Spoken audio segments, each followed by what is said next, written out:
Hello friends, welcome to this series on my musings part 6। आज का topic है relations. Relations as in हमारे relatives. और the core of everything I am going to say is that we live in relativity in relation to others. हमारे जो relations होते हैं, हमारे पेरेंट्स, हमारे सिबलिंग्स, हमारे अदर रिलेटिव्स, ये सब वो गम है जो हमें कनेक्ट करती है टू द अर्थ। अब इमेजिन कीजिए कि एक अकेला बंदा है, वो जी रहा है in isolation to all others. Live about parents और फैमिली ओनली, किसी से भी अगर उसका कनेक्शन नहीं है तो क्या वो अर्थ से कनेक्टेड महसूस करेगा? नो। जब एक व्यक्ति दूसरे व्यक्ति के कांटेक्ट में आता है और उससे कुछ रिलेशन बनाता है, चाहे वो फ्रेंड्स हो, कोवर्कर हो, चाहे कुछ भी हो, उसी के रिलेशन में उसको अपनी लाइफ का मीनिंग समझ आता है। अब हम इस बात को ऐसे समझ सकते हैं कि हम कुछ भी करते हैं तो उसका कुछ एक कारण होता है। जैसे कि एक तो जो हमारे डे टू डे वर्क्स हैं, अपने आप को सस्टेन करने के लिए नहाना धोना और अपने एवरीडे के काम करना। उसके अलावा जो हम काम करते हैं वो इन रिलेशन टू समथिंग करते हैं। जैसे कि हम कहीं पे काम करते हैं, वी आर एन एम्प्लॉय, तो वो एम्प्लॉय वर्कर रिलेशनशिप होता है जिसके लिए हम काम करते हैं। या फिर हम अपनी फैमिली में किसी के लिए कुछ करते हैं तो हमारा फैमिलियल रिलेशनशिप होता है जिसके लिए हम कुछ करते हैं। तो the core of everything that I have to say is that we live in relation to others. और इसका इन्फ्लुएंस ये है कि जब हम इन रिलेशन टू अदर्स रहते हैं ना, तो we have to be cooperative to others. जैसे कि एक वो है कि जहाँ चार बर्तन होंगे तो वो खटकेंगे तो सही। तो इसी तरह जब कई सारे लोग एक साथ रह रहे होते हैं तो बहुत सारे उनको एक दूसरे से तकलीफें भी होती हैं, पर इन तकलीफों के बावजूद वो एक दूसरे से कनेक्टेड रहते हैं क्योंकि this is that gum which binds them to the earth. और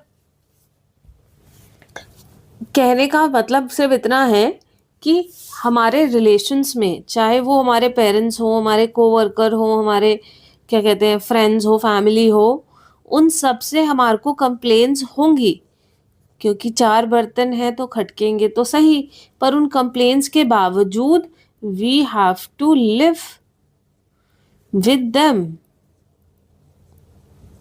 अगर हम मान लो कि एक बार के लिए उनको छोड़ के कहीं किसी और के कनेक्शन में भी रहने लग जाते हैं, पर फिर वहां पर भी आपको किसी ना किसी चीज को लेके कंप्लेन्स होंगी। तो this is a part and parcel of the relationship, ये बात समझने की जरूरत है। और दूसरी बात ये समझने की जरूरत है कि this is the gum that connects us to the earth. इस पूरी डिस्कशन से जो कंक्लूजन निकल के आया है वो कंक्लूजन ये है कि we have to get comfortable with the fact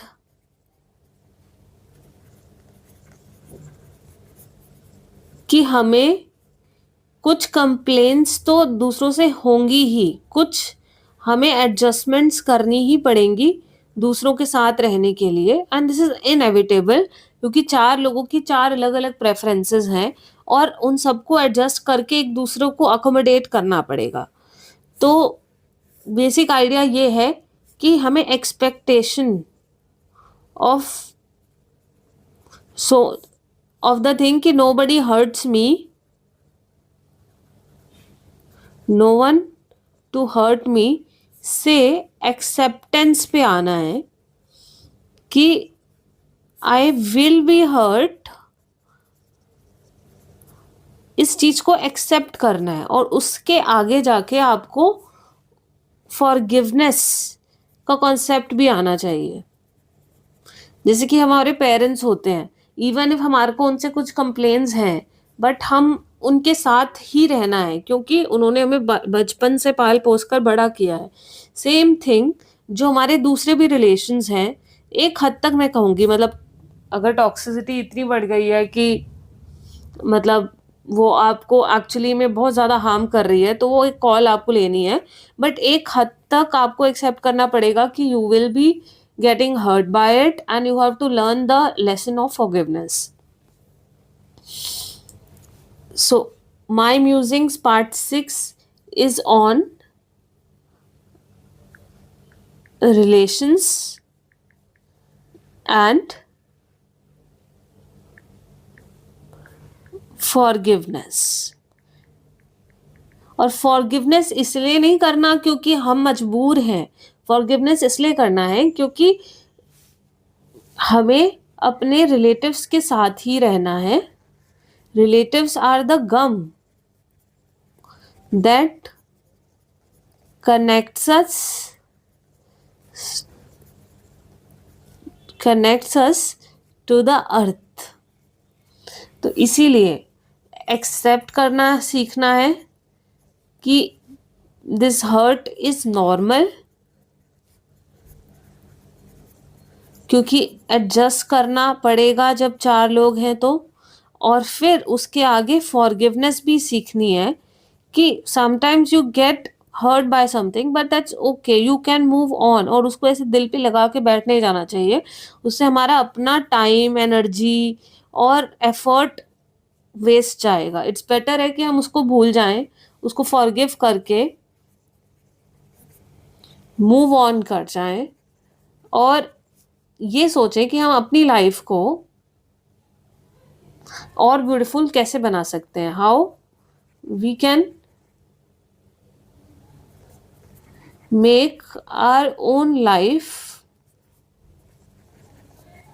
beautiful. So ये आइंस्टीन का जो कॉन्सेप्ट था, द कॉन्सेप्ट ऑफ रिलेटिविटी, वो हमारी फैमिली रिलेशंस पे भी काम करता है कि एक व्यक्ति दूसरे के रिलेशन में सरवाइव कर रहा है।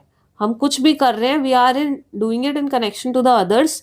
और अगर हमारे को अपना अर्थ के साथ कनेक्शन स्ट्रॉन्ग बनाना है तो हमारे को ये बॉन्ड भी स्ट्रॉन्ग बनाना पड़ेगा। अभी मैं सुन रही थी कुछ दिन पहले, एक रिसर्च हुई और मतलब पता नहीं कई सालों से वो रिसर्च चल रही है, फॉर मोर देन 3 जनरेशंस। उसमें ये पाया गया कि कौन से लोग हैं हु लिव्स लॉन्ग, कि वो कौन से लोग हैं जो लंबा जीते हैं। और पाया यही गया कि वही लोग लंबा जीते हैं जो अपने रिलेशंस को अच्छा मेंटेन करते हैं, जिनके इंटरपर्सनल रिलेशनशिप बहुत अच्छे हैं। और आप देख लीजिए कि कोई भी व्यक्ति जिसके रिलेशंस अच्छे हैं, उसका कारण ये नहीं है कि उसके रिलेटिव्स जिनसे भी वो रिलेट करता है वो उसको हर्ट नहीं करते हैं। वो हर जगह हर्ट होना इज नॉर्मल, बट उनके रिलेशंस अच्छे हैं क्योंकि वो उसको दिल पे लगा के नहीं बैठ जाते, वो दे मूव ऑन। वो कॉन्सेप्ट ऑफ फॉरगिवनेस जानते हैं और अपने रिलेशन को और बेटर वीव करते हैं। So the conclusion of all the discussion we had today is learn to adjust with others, learn to accept the hurt that comes from relations, learn to forgive them, and focus on making your life more beautiful rather than grudging on the hurt that you have got. So हम जी रहे हैं दूसरों से connect होकर और इस connection में कुछ हमें हर्ट होना लाज़मी है और इस लाज़मी से हर्ट को इग्नोर करना आना चाहिए। बहुत ज़िंदगी जीना आसान नहीं होता, ज़िंदगी को जीना आसान बनाना पड़ता है। कुछ सब्र करके, कुछ बर्दाश्त करके और बहुत कुछ नज़रअंदाज कर कर। And that's how it is. See you. Bye bye.